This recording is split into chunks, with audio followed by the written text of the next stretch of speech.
ईश्वर, अल्लाह, खुदा, गॉड, भगवान मिलते क्यों नहीं है? अगर ऐसा कुछ है तो लोगों से वो मिलते क्यों नहीं है? भक्त, उपासक, इबादत, प्रेयर करने वाले जिज्ञासु खुदा, गॉड, भगवान को तलाशता है और भगवान अल्लाह ताला, खुदा, गॉड अपने उपासक भक्त को ढूंढते हैं। कैसी आंख मिचौली है कि कोई किसी को मिल नहीं पाता। भगवान भी आपको ढूंढ रहा है, खुदा भी आपको ढूंढ रहा है और आप भी खुदा को ढूंढ रहे हो। तथाकथित भक्तों की कमी नहीं, वे तलाशते भी हैं पर मिल नहीं पाते, इसलिए कि उन्हें न तो भगवान का स्वरूप मालूम है, खुदा का स्वरूप मालूम नहीं है, न प्रयोजन, न मिलने का मार्ग। खुशामद और रिश्वत मनुष्यों को आकर्षित करने वाला फूहड़ तरीका ही लोगों के अभ्यास में रहता है, सो वे उसे भी भगवान के लिए पर प्रयुक्त करते हैं। लंबी चौड़ी शब्दावली, मंत्रों का उच्चारण करके, कलमे का उच्चारण करके भगवान को इस प्रकार बहकाने का प्रयत्न करते हैं मानो वह उच्चारण को ही यथार्थ समझता हो और मानो तरंग की स्थिति का उसे पता ही न हो। ये सबको पता होना चाहिए। ये जो अदृश्य शक्ति है, जो नास्तिक हैं वो भी, जो आस्तिक हैं वो, चाहे ईश्वर को मानते हो, अल्लाह को मानते, खुदा, गॉड, पैगंबर, किसी को भी मानते हैं, उनको ये बात ठीक से पता होनी चाहिए कि ईश्वर सभी भाषाएं जानता है। ईश्वर वो भी भाषाएं जानता है जो आप नहीं जानते। वो पशु पक्षियों की भाषाएं, नदियों सरोवरों की भाषाएं भी जानता है। स्रोत, पाठ, कीर्तन, अजान, नमाज, देवी जागरण के कान फोड़ू आवाज, शोरगुल का बवंडर हमें सुनाई पड़ता है। यदि उसके मूल में मिलन की भावना भी सन्निहित रही होती तो कितना अच्छा होता, पर मिलन का तो अर्थ ही नहीं समझा जा सका।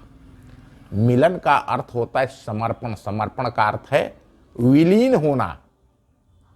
बूंद जब समुद्र से मिलती है तो उसे अपना स्वरूप स्वभाव सभी खो देती है।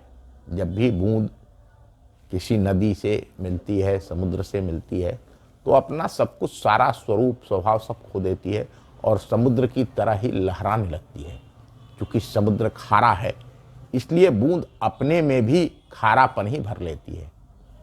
कोई ऐसा चिन्ह शेष नहीं रहने देती जिससे उसका अस्तित्व अलग से पहचाना जा सके।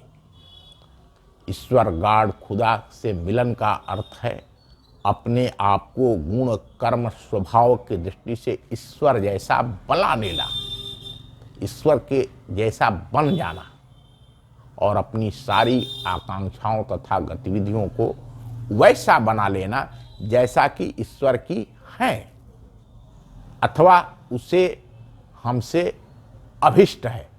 मिलन का इतना दायरा जो समझ सकता है उसी की चेष्टाएं तदनुरूप हो सकती है। जिसने वस्तुस्थिति को समझा नहीं, वह चापलूसी का, खुशामद खोरी का धंधा अपनाकर वैसे ही ईश्वर को भी अपने वाक जाल में बांधना चाहता है, जैसा कि अहंकारी मूर्ख लोगों के चापलूस अपने जाल में फंसाकर अपना उल्लू सीधा करते हैं। दूसरा तरीका, वो 6 लोग पंडित, पुजारी, मुल्ला, मौलवी, ग्रंथी, पोप, पादरी आदि को कुछ प्रलोभन या रिश्वत देकर किसी को अपने पक्ष में करने का रहता है। कुछ लोग तो सीधे भगवान को रिझाते, मूर्तियों को, कुछ लोग उनके समीप रहने वाले, पूजा पाठ करने वाले ऐसे लोगों को लिभाते हैं और वो समझते हैं कि हमारा धर्म पूरा हो रहा है, हमको खुदा मिल जाएगा, हमको ईश्वर मिल जाएगा, हमें भगवान मिल जाएगा। वही इसी हथियार से लोगों को अपना मतलब निकालते हैं। थोड़ी रिश्वत देकर फायदा उठाने की कला उन्हें मालूम रहती है। ऐसे ही ईश्वर को भी थोड़ा प्रसाद, वस्त्र, छत्र आदि के प्रलोभन देकर उससे अपनी भौतिक आकांक्षाएं पूरा करा लेने की बात लगाते रहते हैं। वो इतना बेवकूफ़ है, इतना बेवकूफ़ आप उसे समझते हैं, जो थोड़े से प्रसाद, अगरबत्ती, वस्त्र, छत्र, चादर चढ़ा देंगे, सुंदर गुलाब के फूल चढ़ा देंगे, सुगंध लगा देंगे, अगरबत्ती जला देंगे, वो इस रिश्वत पर रिझ जाएगा और आपके मन वाली करेगा।